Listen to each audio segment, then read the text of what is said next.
nicely. So let's do some InDesign. What do you think, guys? Is that good fun? Yeah? I just like to just show a little bit of a, something that you may not have seen before. So later on, if someone wants to have a little turn on my little painting thing, then we can have a little go together. Alright, so we're going to talk about animation in InDesign. Well, that doesn't sound right, does it? Because InDesign's, as I was talking to this gentleman over here, isn't it a print program? And well, no, it's a layout program, really. You know, it started as a print program, didn't it? So most people use it for, well, a lot of people use it for print stuff, but it also does a lot of interactive stuff as well now. So I guess, you know, it's a design layout program more than anything else. It's not so much concerned about what the output is. Do you know what I mean? Yeah. So you don't necessarily need to print it, even though you can. You make a PDF. I know a lot of people publishing books now just as PDF and EPUB files rather than having to print the done things. Is that true? Who's a book publisher? Book publisher? You'll tell me I'm right. Just about every book publisher is looking at doing it electronically. Is this right? All ours is hard copy. All of yours? Yeah. Are you even remotely interested in doing it electronically? No. That would be nice. Okay. So that's interesting. The every book publisher that I've spoken to up until today has been wanting me to show them how to create EPUB files and how to secure them, make PDF files. Okay.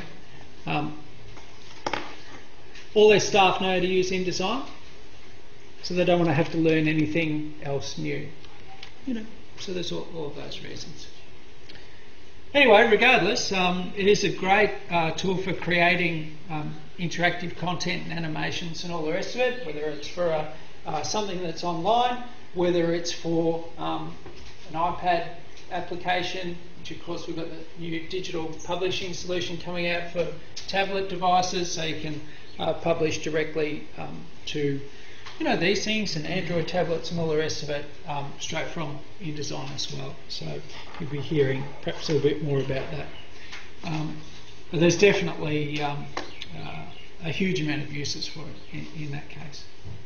Okay. So should we start off? Who's a beginner here? Is there any beginners? Don't be afraid if you're a beginner. Otherwise, I'm just going to rip into it at a very high level. Yeah. Okay. So two brave beginners put their hands up. This gentleman here and that young lady there. There's some DVDs that have got some absolute beginner tutorials on there. So if you're brand new to Photoshop, Flash, Dreamweaver, InDesign, Illustrator or Premiere, there's tutorials on there just to get you up and running with about half a dozen videos on there to say, from when you first open the product, this is what you should do first. Okay, so hopefully that will help you. Almost like the beginners, they were the easiest questions to answer.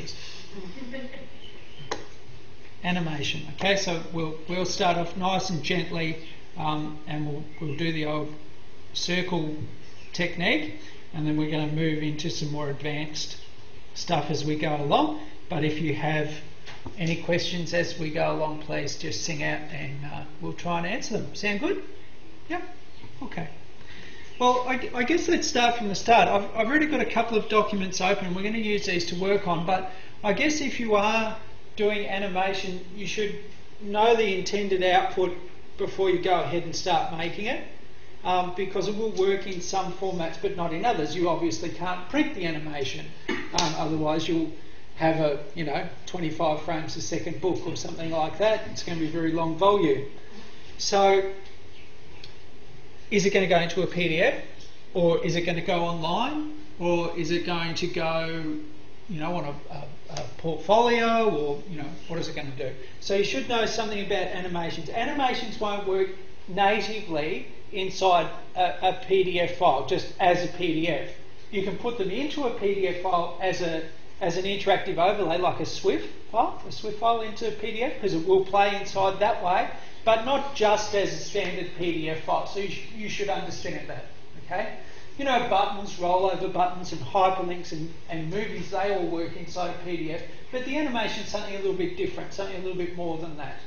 Okay? So it can go online as a flash file, that's no problem. It can go inside a PDF but not actually be the PDF, or it can just go on a disk, or you can run it off your machine like a multimedia presentation, any of those things. Some people just say, hey, I can do, you know, like PowerPoint shows out of InDesign now, and that's cool, but I don't like saying PowerPoint too much. Okay. But, you know, you can do that. You know, if you're in a corporate environment and someone comes to you and says, you know, hey, marketing team, can you make us a whiz-bang, you know, presentation for the conference? Sure. Great. It's a good idea. Yep. If you don't like, you know, doing it in PowerPoint or whatever. So you can do all of that stuff. Of course, it can go over into Flash Pro. So if you've got if you're a developer, you do a little bit of everything, or you know a developer that uses Flash Pro, they can then take your InDesign layouts and then open them up in Flash and then do more with them from there. And someone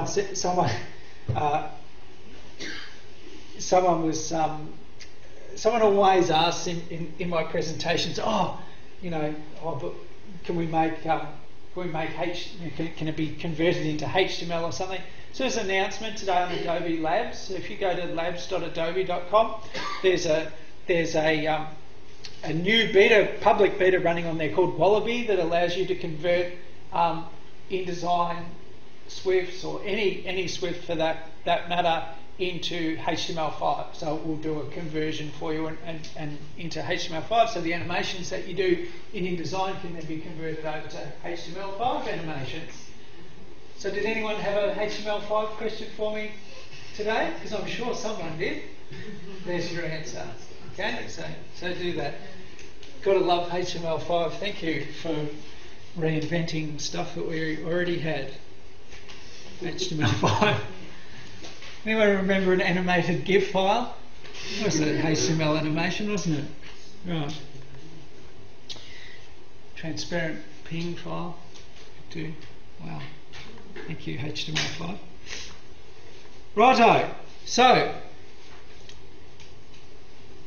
when you make a new document, you should know what the output is, and of course you need to know what your size is. So I would recommend, you're not going to print it, so definitely go for a web document profile there, and then choose an appropriate size. So an appropriate screen size, what I'm presenting at tonight would be 102 4x768. That's a standard screen size for a projector. So if you were doing a conference or something like that, then that would probably be a good size. Also happens to be the same resolution as an iPad screen, 124 4x768. A lot of smaller devices, 640 by 480, just depends on what you're looking at. I think it's probably a good place to start. And of course, whether it's a portrait or landscape, we'll go for a landscape version. So we've already set ours up. There's no need to do facing pages if it's going to be an online thing. That'd be silly. Or would it? No, that would be silly. So there we go. Document setup. So what does that do? That basically changes a few things about our document here.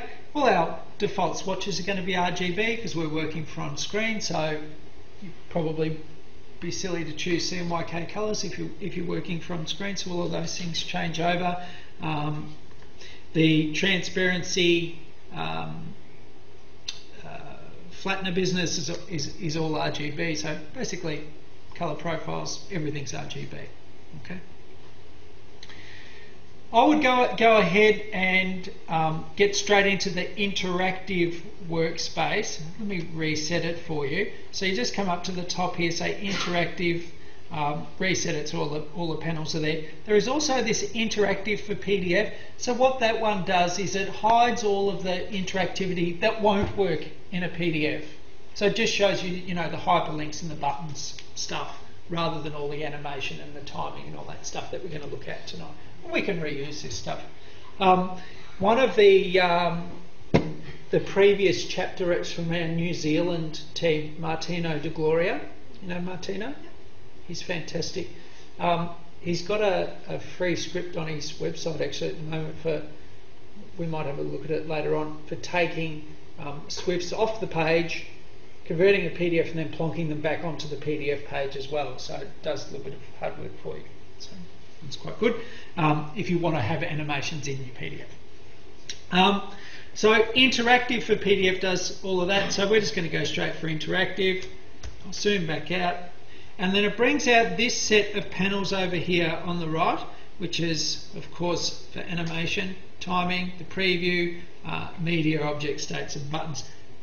We're going to have a look at each of those tonight so that you really understand how to use them. Some of it's a little bit tricky, okay? And we'll go through step by step. We're going to create something that's actually quite an advanced thing, but we need to know how all the bits and pieces work before we really jump right into it. Sound good? Let's animate this thing really quickly. Animation. We'll bring it out. Any object can be animated, whether it's a linked graphic, if it's something you've drawn, if it's text, if it's a group of objects, all of those things can be animated, okay? Basically any page object. I don't know how it picked its name oval. I didn't type that in. It knew it was an oval, I guess. Let me go back a step here. It's not all that clever. It's a circle now. Oh, yes it is. Isn't that exciting? I didn't do that. Did you see me do that? Oh, hang on. This can't be so. We've got to trick this, peeps. Let's right. So we know this, right? Right. Hang on. We're just gonna.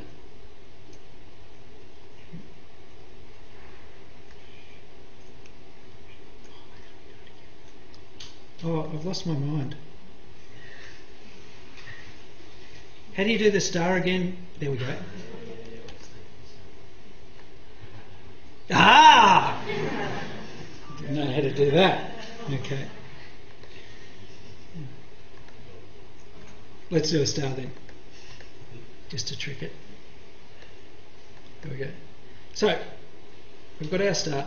The preset there, these are all, except for the hell yeah one, these are these are all ones that that come straight out of the box. Okay, the hell yeah one we're going to do a little bit later on. Okay, that was my practicing one. So I mean, we don't need to look at each of these tonight. You just need to have a little bit of a, practice with them, figure out how you can manipulate them. Their titles are pretty good. Let's do a basic one, which is fly in from the top, and we'll have a look at how we can work with that as a preset and what changes we can make to it, and then we'll go ahead and make our own preset too. Okay?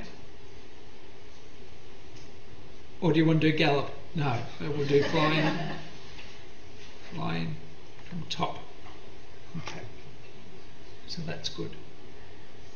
We need to, in order to get a really good grasp of what's going on here, we need to apply it to just a simple shape so we can have a look what's going on. So the name of the shape, it's very good to have those things named appropriately, because once we start getting multiple animations hanging on the one page, we need to sequence them or put them in order.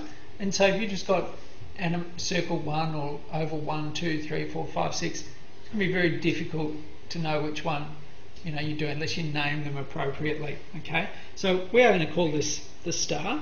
Okay, we can change that, of course, and of course the little butterfly gives us a bit of a sense of what's going to happen there. The events is very important. Okay, and in typical Adobe style, we've put tiny little icons over here that make little or no sense to anyone. Okay, so we've got to explain what goes on there. So when does our star animate? At the moment it's on page load, and that's the default. So as soon as this page loads up, wherever it is, through a browser or whatever, boom, it's going to play.